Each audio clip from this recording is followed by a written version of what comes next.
It's Christmas!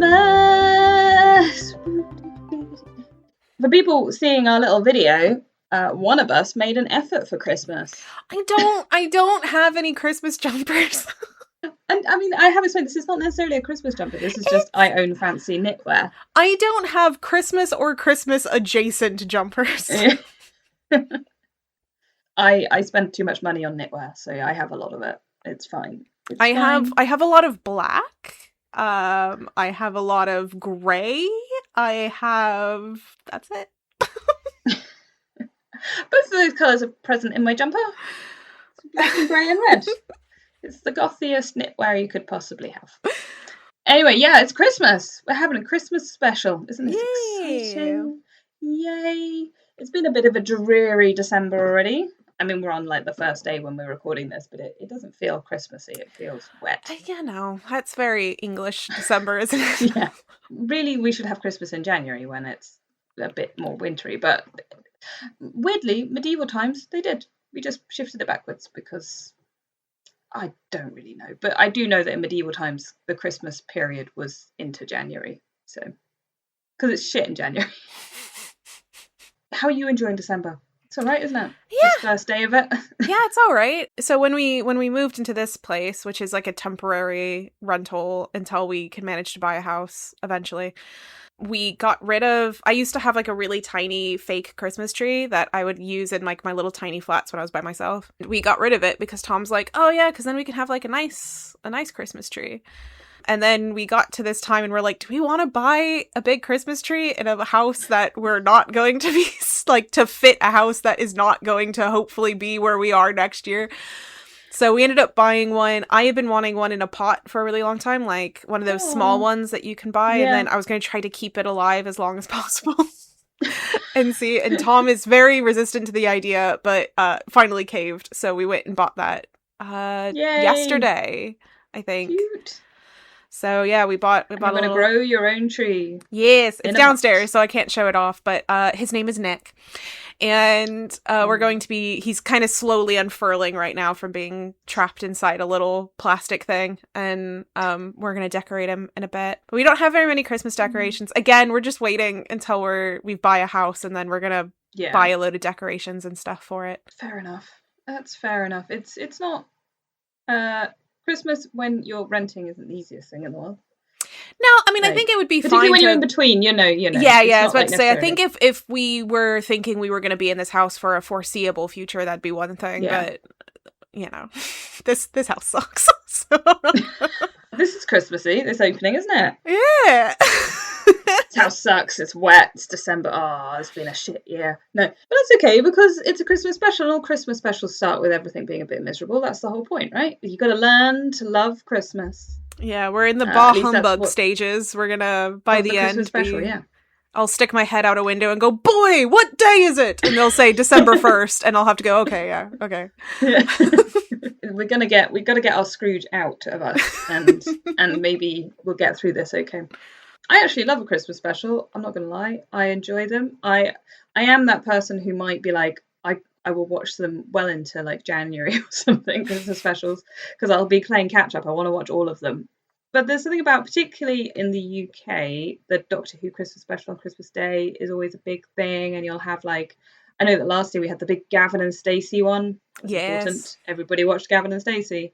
But this is something I kind of remember from my childhood, but I feel like it's got bigger and bigger and bigger and bigger into like the 2010s and out of the noughties and into the 2010s. The Christmas special became more of a thing. But it may just be that the early 90s was not so big on the Christmas special in the UK. I don't know. Or I was a child and I don't remember. These are two options. Yeah, because I think right before we started, Ollie made some comment about the Christmas special feeling very American, and I went, oh, no. Which is interesting. And the moment you said that, I went, oh yeah, Charles Dickens did that every year forever. Yeah. I mean, we have like Christmas episodes of like TV shows. So like you would be, but that's because most of like not the high traffic, what do they call those? Like the main seasons of like, this is when all the TV shows are on right now, tends to run through December period. So you'd Yeah. be watching it around that time. So that's why it would come up. But it was never called like, oh, it's the Christmas special episode of Friends. It was just Friends was on and it was around And it was Christmas, so Christmas. there's a Christmas episode. While here it's the Christmas special. And like you said, the Doctor Who one of it being like the special, everyone sits down, it's on Christmas Eve or Christmas Day, we're gonna watch it. Like it's a thing in a way that I have only experienced here. Canon. So a Christmas special, so it doesn't necessarily, particularly in shows like Doctor Who or whatever, doesn't necessarily have a canon to it. It doesn't necessarily fit into the main story. Not always. Doctor Who does, mostly, but some of them are like outside of what's going on, that they'll be like a separate thing, which is quite interesting that that's a decision. But I think it's so that you can have the Christmas special and it not affect the main story. I think also, like, so American TV shows tend to run to 24 episodes. Yeah, roughly. Yeah. And in the UK, we tend to do 6 to 10, depending. Yes. We can even do 3. We're much more of a short. They run much shorter, and so the Christmas special, I think, is a way to make sure that everyone remembers this TV show exists. Yeah, potentially, yeah. But yeah, as I mentioned, like, Christmas specials isn't necessarily just the reserve of the television. I mean, it is mostly, but we're doing one right now. We're doing one right now. Christmas special podcast, Christmas special. But Charles Dickens famously special Christmas books every year. You get a new Dickens Christmas story, which I guess we could call a Christmas special or a precursor to it. Literary Christmas special.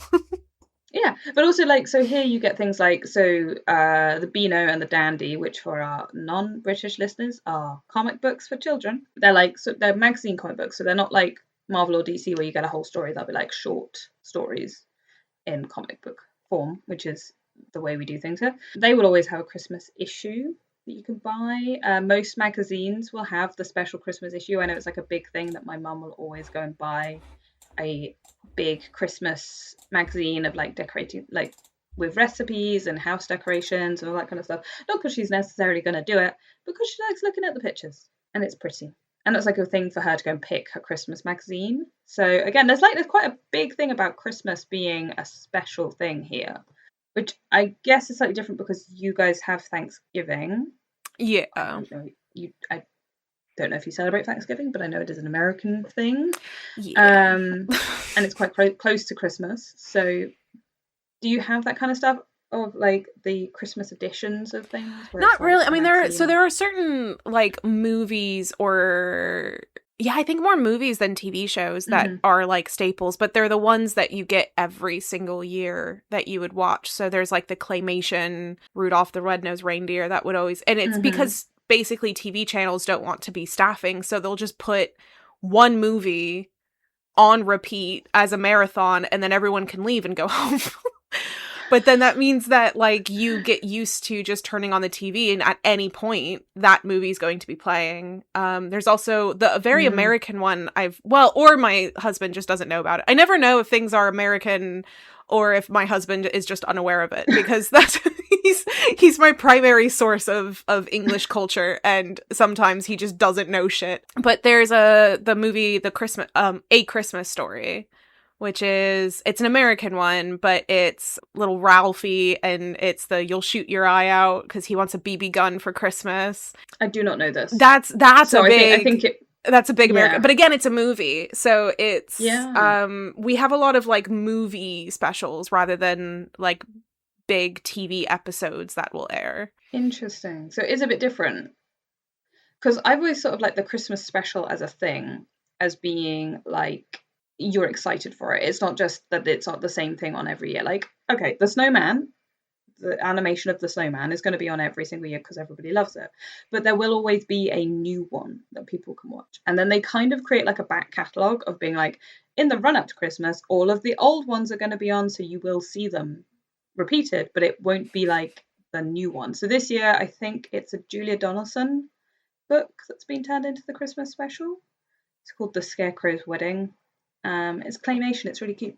And they've done a few of hers in the last few years, the Gruffalo and stuff like that. And that's going to be on Christmas Day, and that will be the big special. Whereas, and Channel 4 does one, BBC does one. I don't know if ITV does in the same way, because there's kind of no point in fighting all 3 channels at the same time.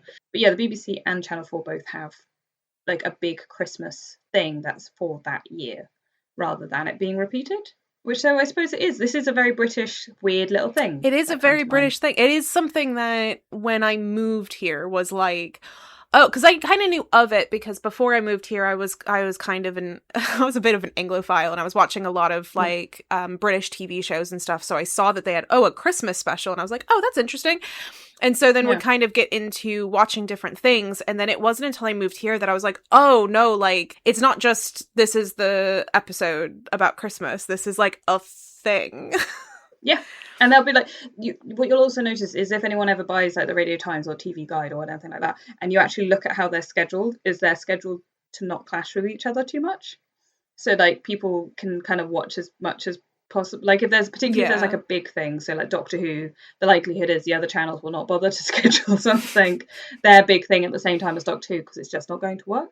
Gavin and Stacey was the big one last year that everyone was like going to watch Gavin and Stacey. So it was kind of noticeable that the other channels hadn't put anything quite as like their big thing on at the same time. Yeah. It's funny because you can see the kind of slight, oh, okay. I mean, less so now because of things like the digital players and stuff like that, so people don't necessarily have to watch them all at the same time. But certainly in the past, it was very clear to be like, okay, we're going to dodge around each other and switch channels. So when Doctor Who finishes, we can switch over to ITV because they'll have this, or, you know, oh, that's finished, so we're going over to Channel 4 because they're going to have the anti-Queen's speech or whatever, you know. Yeah. So, and also we have that as well. We've always had, there's always going to be a Christmas broadcast from ye old royal family. I don't know how long that's going to last, but we won't get into politics. It's Christmas. I think the reason I think of it being American is because of those repetitive movies and like people talking about them. Like I've always seen, particularly online, but even in like TV shows and stuff, people talking about the Snoopy special, or like I guess it's Charlie Brown. It's not Snoopy, but yeah, Charlie Brown Christmas is another one that airs all the time. Yeah, and they're always mentioned as these things that are on all the time, and I kind of assumed they were like ours.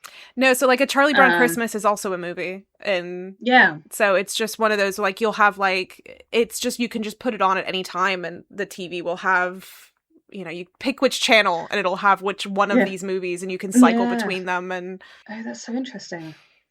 And so you don't just have Dad's Army on repeat for days.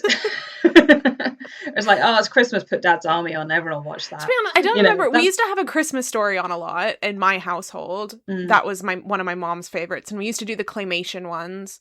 But my family's a bit odd because we don't do Christmas Day. We do Christmas Eve as our celebration. Because that's because your family's we're all European immigrants. Yeah.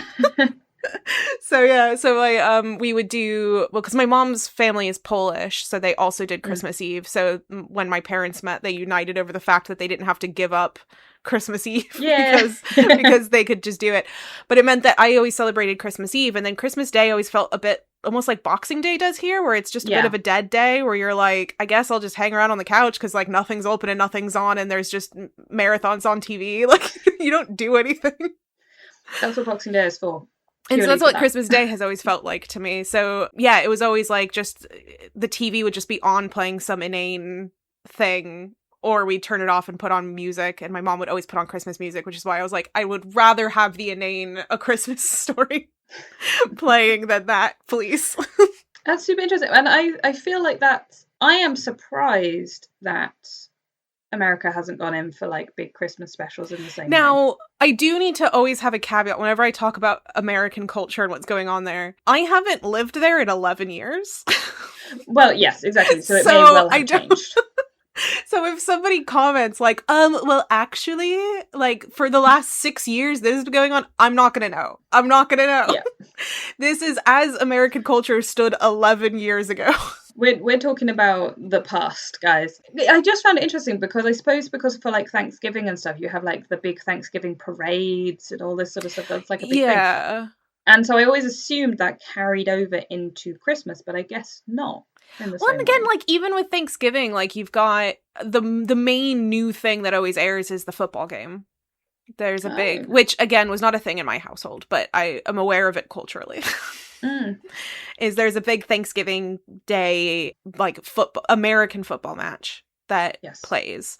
And so that's, like, the big thing. And obviously that's going to be new because it's a new game. Yeah.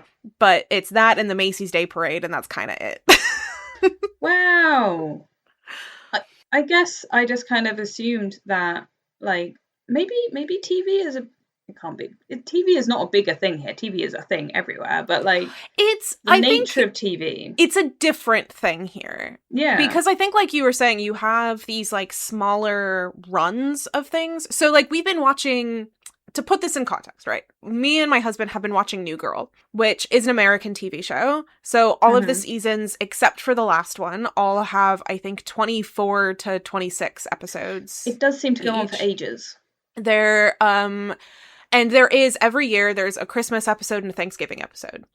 But those, like I said, would just air, like, let's say I don't know when New Girl aired, if it was like Wednesday evenings, say, then just the Wednesday evening closest to Thanksgiving would play the Thanksgiving episode.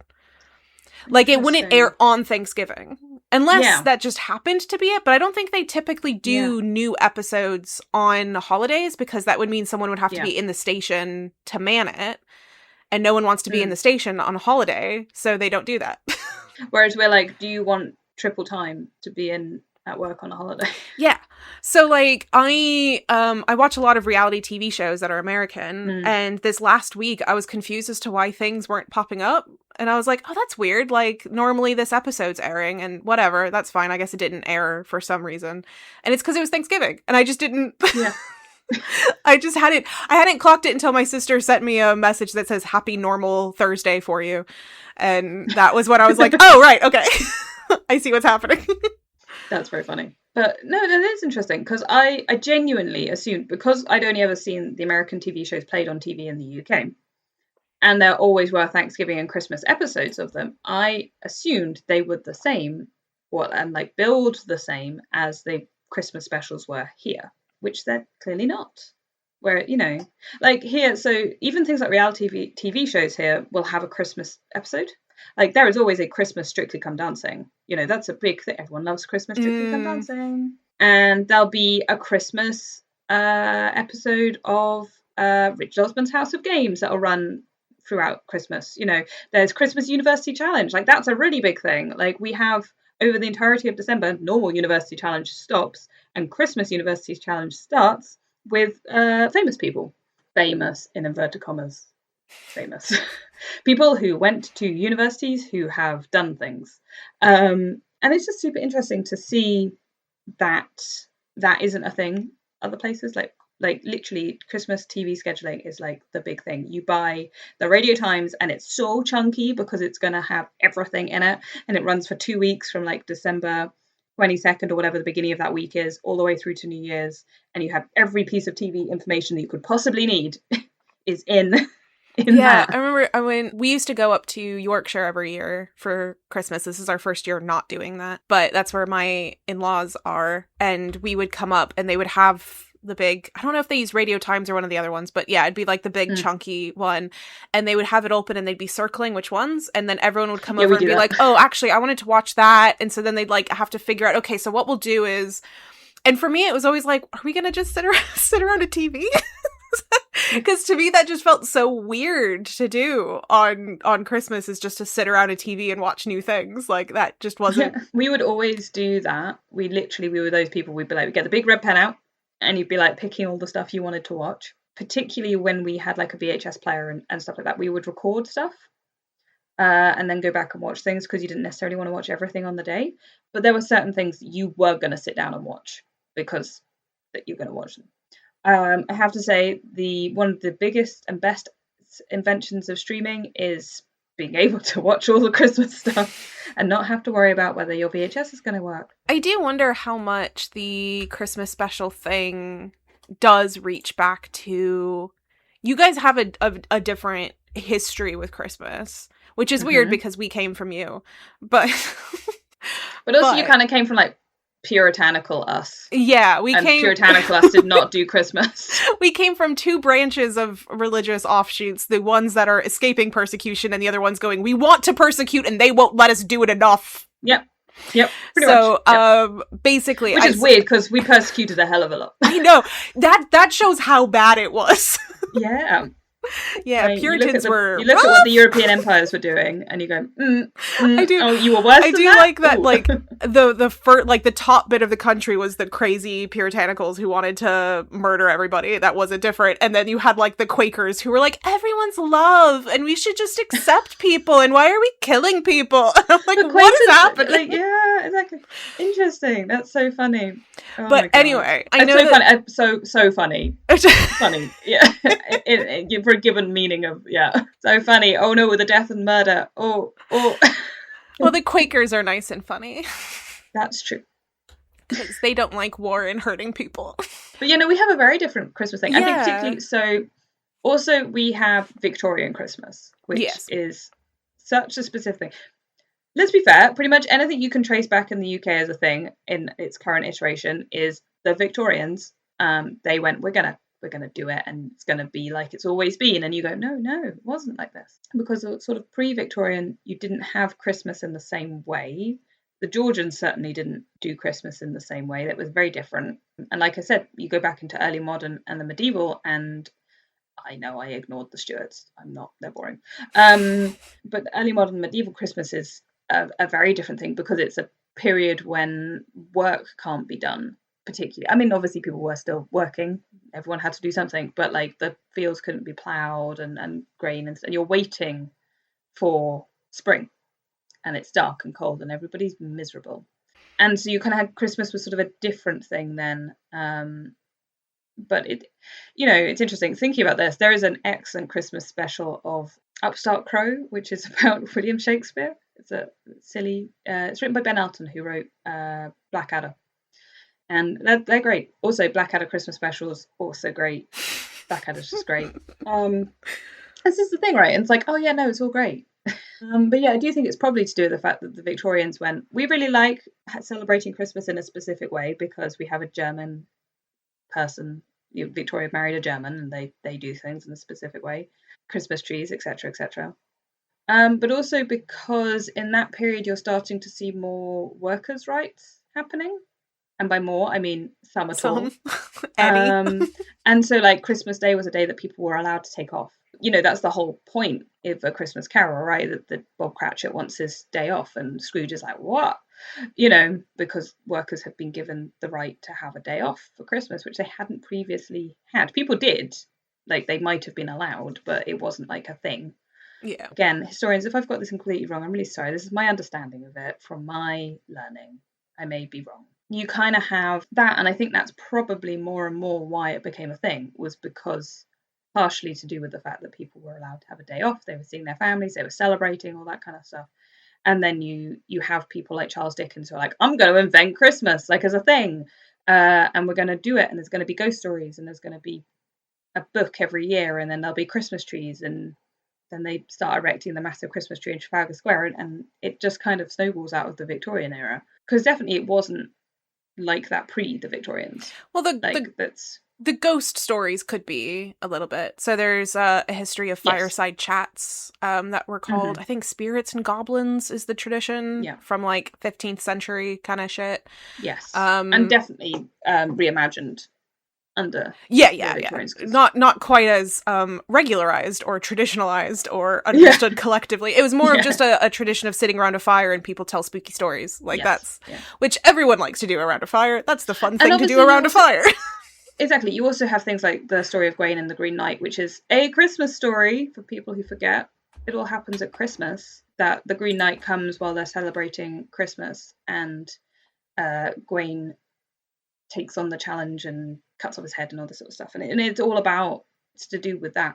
But the Christmassiness of it is more of just a religious celebration that they're having. And it's not, it's a sort of medieval version.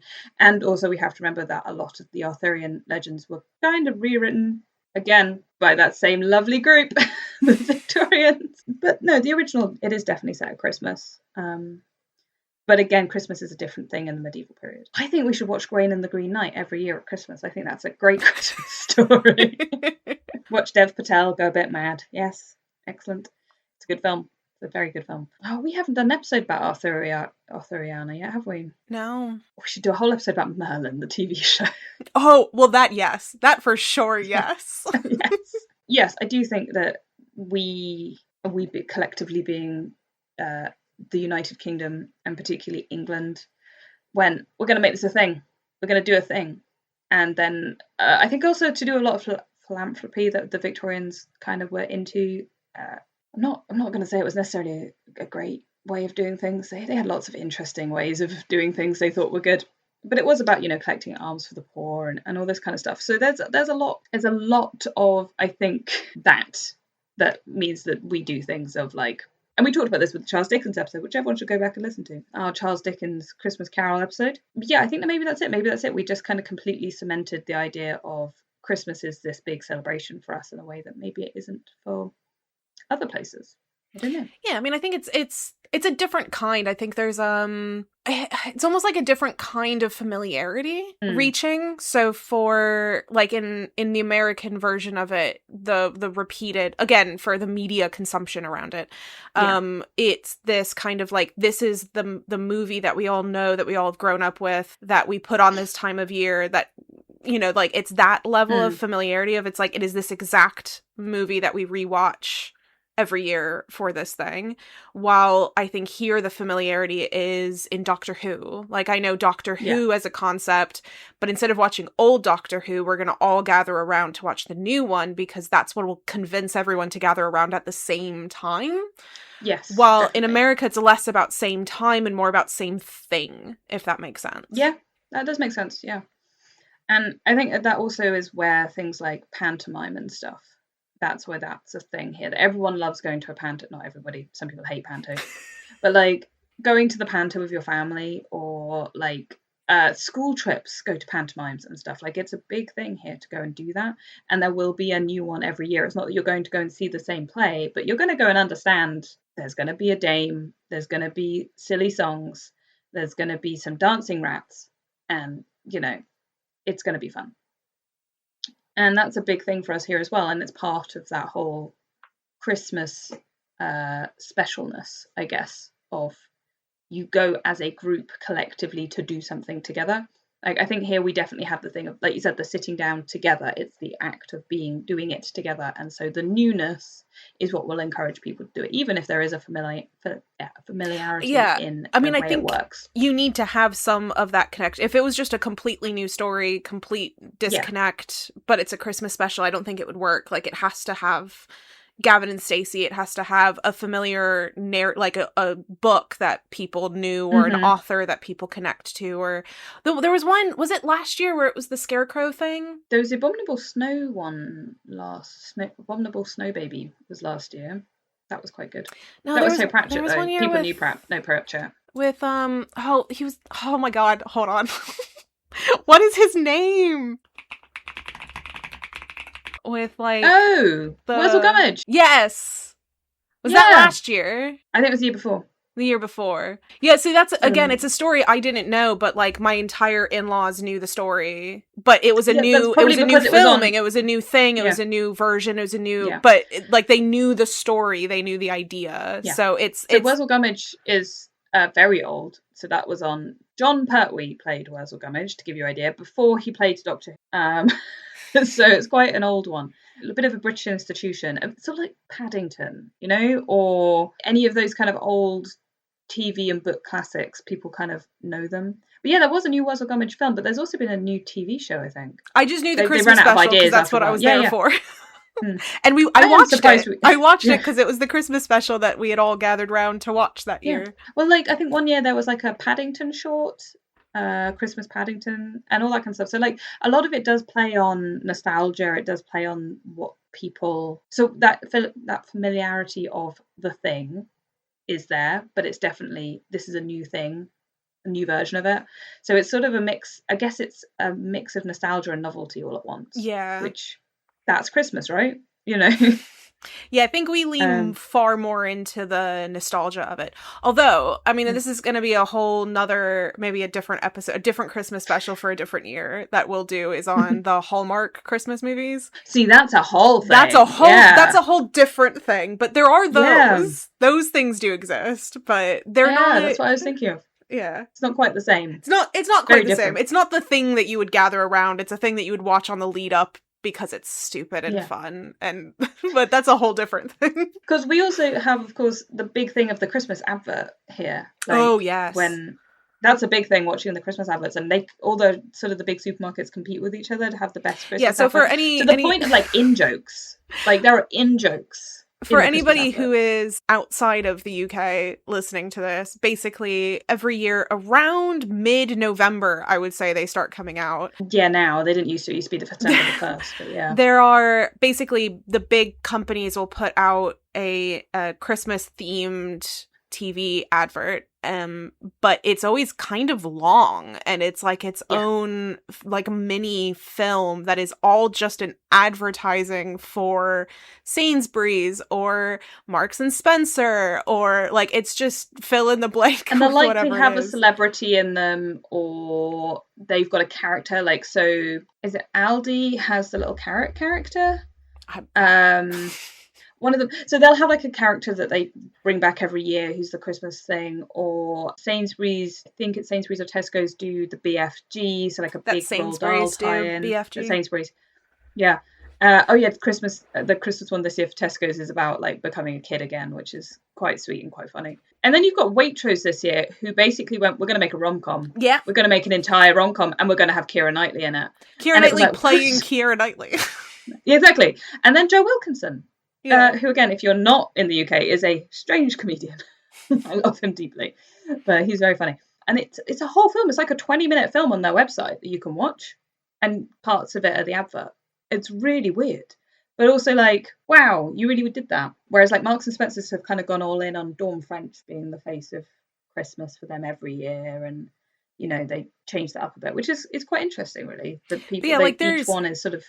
There were like basically adverts for the advert. Like that's what it wasn't just like here's trailers. A mini version of the Waitrose ad. It was like, no, you are going to want to go and we've now released it. You can go and watch it on our website. Like it is a thing.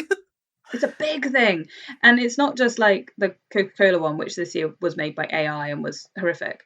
You know, like these are legitimate like stories they tell a lot of the time. Like they've got a story arc in them, and I just think it's really interesting that like so much of their budget goes into the Christmas ad every year, and it's a really big deal. I think that started with John Lewis doing it. I don't know, years and years ago. It used to be a running joke that there'd be like a acoustic female sung version of a song being used for the Christmas ad, and it would be like at half tempo or whatever, and it would just be like some weird song. You're like, why is this a Christmas song?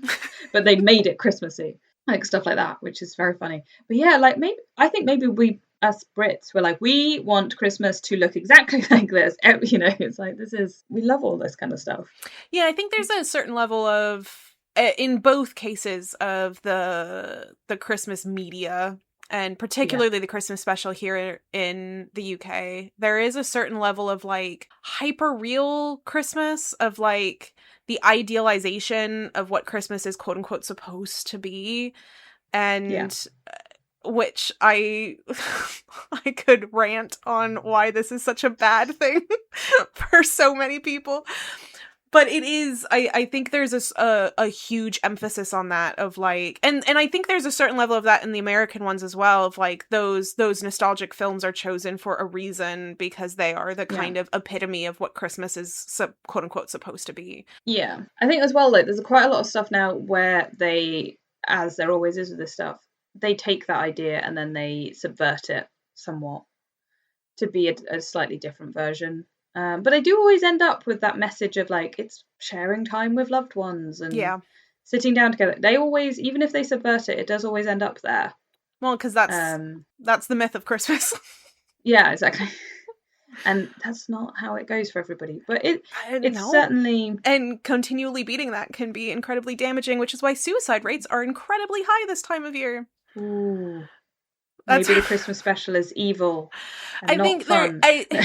it's one of the, I can complain about this a different time, but when it's not a Christmas special, but I one of the reasons why I really dislike Christmas is because of that level of like stress and emphasis, and if you are unhappy in one way or another, then it like encourages you to just shut up and bear it, and it doesn't matter, and no one wants to hear you being upset at Christmas, because Christmas is the time for joy and you should just be happy, and that's it's just a problem. That's not healthy. Yeah. It's just a problem. And it's one of the reasons why I like Halloween, because there is zero expectation of what you're supposed to be on Halloween. You can be crying alone in your room on Halloween and no one's going to be like, it's Halloween, you need to get out and be with family. Yeah. Anyway, this has been a super uplifting Christmas special we've made here. It's really good. It's okay because Pester the Penguin is with us, looking beautiful and sitting in the background for those on the video. Oh, maybe I didn't fully get rid of my Scrooge by the end of the episode. We tried. I'm feeling a bit more Christmassy, though I am also feeling a bit more like, oh my gosh, I'm not prepared at all for Christmas, which is always the fun bit, with no plans at all in any way, shape or form.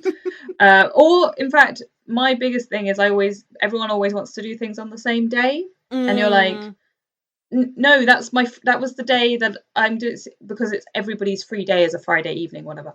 But yes, Christmas is a funny time of year, and I think that maybe we all need to think about it slightly differently. But also, we should all watch the Doctor Who Christmas special and be like, why the hell is Billy Piper here again? So I'm not gonna lie, I'm quite excited to go and do some merriment now, and by that I mean eat mince pies, because it is December 1st, and so I'm allowed. It's a rule. Otherwise, they come out in like October. If I started eating mince pies in October, I would be dead from diabetes. I work at a grocery store, and every time when the mince pies start coming out, everybody who works with me is like, "Oh my god, what are we doing?" Yeah, it's too early. Like, I think I saw Christmas things before Halloween things this year. And I was like, what is happening? Anyway, thank you so much for listening to our Christmas special, which seems to be us doing a Christmas moan. I hope you've all had a lovely day doing Christmassy things. I know I have. I'm sure I will have. And I definitely won't have had an argument with my sister. That's the ultimate Christmas special, is what sibling rivalry will come to the front this year. Tell us in the comments below. Yeah. This is the first year my entire family, including partners, are like going away together for Christmas, which we don't normally do. We normally do like subsets of people, and I am terrified. It's gonna be fine. It's gonna be fine. This is the first year where Tom and I are staying put. It'll just be me and him for Christmas. That sounds nice. We're doing a Christmas Zoom with his family, but that's kind of it. And I love my in-laws very, very much, and they have done wonders in order to include me in their life and their traditions, but I think it'll be very nice to have a Christmas of just me and Tom. I think sometimes that is what you need, you know? Yes. Just also, and this is such a small thing, I have realised looking in the camera that my jumper looks like it has eyes on it, which I had not noticed before. I've had this for a year. It's the Christmas Eldritch jumper. And if that isn't the most Ollie thing to possibly exist, it's obsessive, like Christmassy joy, but also Eldritch horror at the same time. Which maybe one day I'll do as my That's Christmas just very special. Dickens of you. Yeah. When one day I'm allowed to write Christmas specials about horror, that's what I'll do. You gotta have some supernatural horror mixed into your Christmas, otherwise you're not doing it right. Exactly. Everybody get out your copy of Lovecraft and sing the carols. My brain is not fast enough today to think of an Eldritch Christmas carol, but I will. I will go away and think about it. Anyway, this has been lovely. I've actually enjoyed this a great deal. It's made me quite chipper for today. So thank you very much for chatting with me about Christmas specials and making me realise that Brits are weird. If we didn't already know We're all that. weird. It's just your special brand of weird. With the Keira Knightley Christmas advert. Yes. Thank you so much for listening, everybody, and Merry Christmas, or I'm sure everyone's celebrating different holidays around this time of year. Whatever you celebrate, however you celebrate it, have a lovely time, and don't feel pressured to talk to your family if you don't want to. Yeah. Don't feel pressured to talk to anyone. You do you, man. Exactly. Enjoy it. That's the whole point. Goodbye, and Merry Crimblemas. Bye. That was silly.